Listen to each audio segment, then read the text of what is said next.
Hello friends, welcome back. In this video lesson, we'll go through 45 useful email expressions you can use to better express yourself and to better write emails in English. Together, we'll go through these 45 different email expressions in different topics so that you can better understand them and most importantly, use them when writing emails in English. Now friends, as you already know, when writing anything, it's very important to be clear, concise, and to have structure so that other person can understand exactly what you are saying. For this reason, I have divided this lesson up into different topics, different situations where you will have to express yourself differently. Now, before we go through the 45 useful email expressions, I would like to hear from you. How often do you write emails in English? Do you write emails maybe once a day? Do you write them once a week, once a fortnight, once a month? Tell us in the comments below this video, how often do you write emails in English? Let's begin by looking at the first situation, and that is greeting that person you are writing to. Now, if you're writing a formal email but you don't know who you're writing to, you could use the expression dear sir or madam. English speakers tend to use sir or madam when they don't know who exactly they're writing to. Another useful expression you could use could be to whom it may concern. This is also another great expression you can use when you simply don't know who you're writing to. Again, these two expressions are very formal and they're great to be used in a professional setting. In the situation that you do know who you're writing to, for example, you're writing to a colleague, Mary Jones, you don't have a personal relationship, you have a strict professional relationship. In this situation, you could use the expression, Dear Mrs. Jones. But if you're writing to a man, you could use the expression, Dear Mr. Jones. Here in this expression, we are using the surname, the last name, the family name of that person. So if it's a male, we would address them saying Mr. Jones. If it's a female, we would use Mrs. Jones, Miss, etc. Please note, friends, that in a professional setting, people tend to refer to other people in emails by surname. Now, in an informal situation that you're emailing a friend or a colleague that you have a really great relationship with, then you could use the expressions hi Mary, dear Mary, or hello Mary. Now, if you are emailing in an informal setting, you may notice English speakers using other phrases. It's okay, you can go with the flow, see what others are using. This is all okay in casual settings. Now, many people get hundreds of emails on a daily basis, and when writing an email in English, it is important to clearly state your reason for writing that email. This takes us to the second situation, stating your reason for writing. Formal phrases you could use to state your reason for writing could be, I'm writing to ask for. For example, I'm writing to ask for the time of the meeting. Or I'm writing regarding. For example, I'm writing regarding the meeting tomorrow. Or I'm writing with regard to. I'm writing with regard to the complaint we received yesterday. Or with reference to. With reference to our telephone call. With reference to our telephone call. Now friends, these phrases are very formal. They're great to be used in formal settings, but if you are speaking casually to a friend, there are other phrases, less formal expressions you can use. Informal expressions you could use could be, just a quick question about, just a quick question about the book, just a quick question about the movie, or I was wondering if you had the book, I was wondering if you had the book, or I wanted to let you know that, I wanted to let you know that the book was great.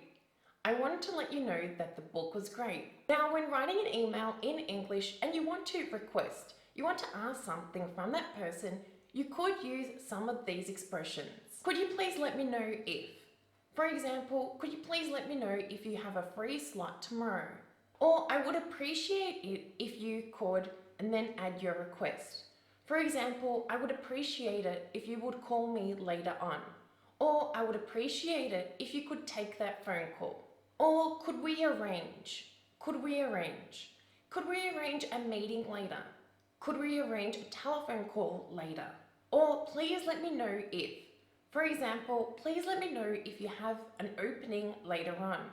Or please let me know if you have time later on in the day.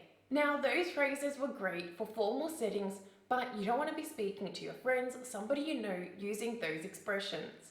Expressions you could use in an informal setting could be, I was just wondering if. For example, I was just wondering if you were free later on. Or would you mind? For example, would you mind calling me later on? Or would you mind doing that for me? Or can or could you? For example, could you call me back later on? Or could you take that for me? Friends, please note how modal verbs are being used in those requests. Modal verbs are great to be using to be more polite, to not seem so demanding, and also to simply sound more natural speaking in English. Now, in the situation that you would like to accept the request that somebody has made to you via email, you could use the expression, I would be delighted to. I would be delighted to. Friends, this is a very formal expression. Delighted is a word we use to express being happy. Now, happy is very much overused in standard conversational English. Delighted is a nice formal way of saying I would be happy to. But in formal situations, you could use I would be delighted to. But in less formal situations, you could use the expression I will be happy to.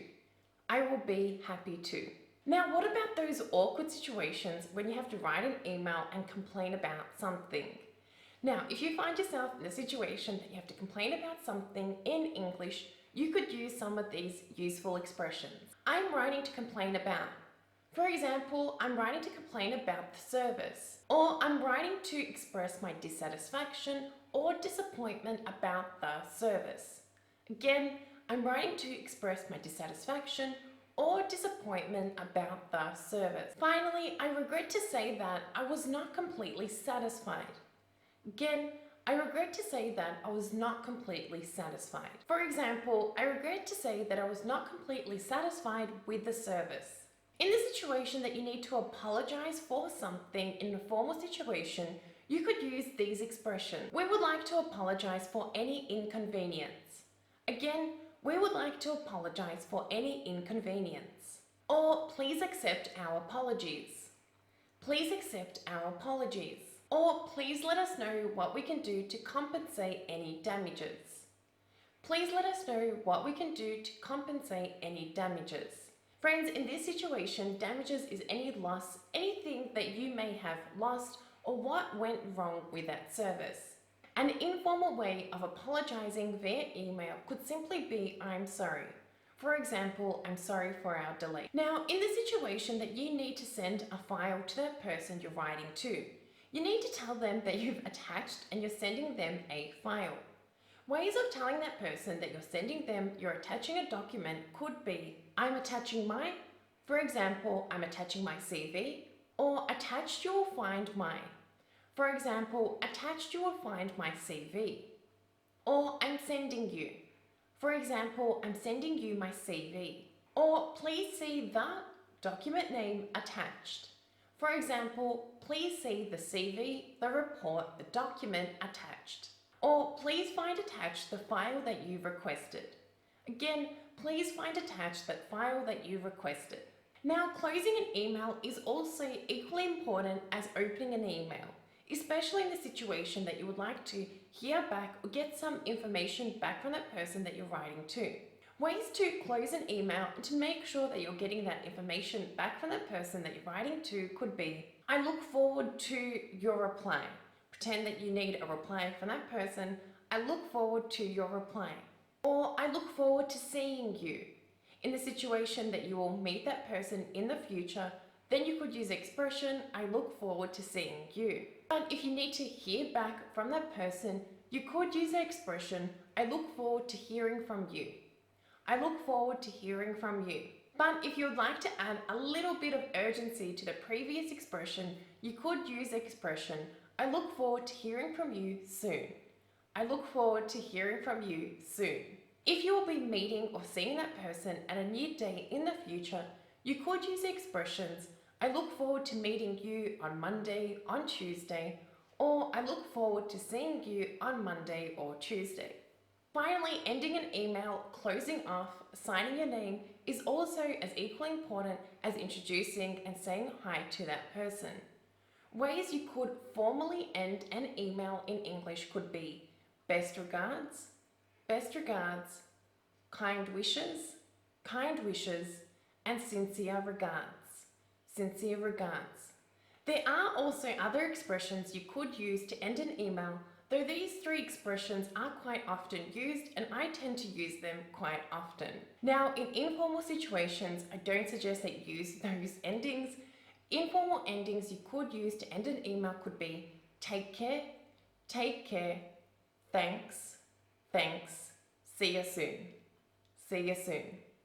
It is also recommended that you sign off, you add your name. You can use your first name and your surname in formal settings, and in informal settings, just your name. There you have it, friends. In this video lesson, we've gone through over 45 useful email expressions you can use to better express yourself and to write better emails in English. Go through this video lesson a few times. Try to use these expressions when writing emails in English to better express yourself and to get your message across when communicating with English speakers through email. Remember to join the discussion in the comments below this video and share with us how often do you write emails in English? Do you write emails once a day, once a week, once a month? Tell us in the comments below this video how often do you write emails in English? If you like this video lesson, make sure to like it, hit subscribe and turn on notifications so that you get the latest lessons I post here on my YouTube channel, and be a good friend. Help your friends learning English by sharing this video lesson with them. Thanks for watching, thanks for being here, and I look forward to seeing you in the discussion in the comments below this video. Bye for now.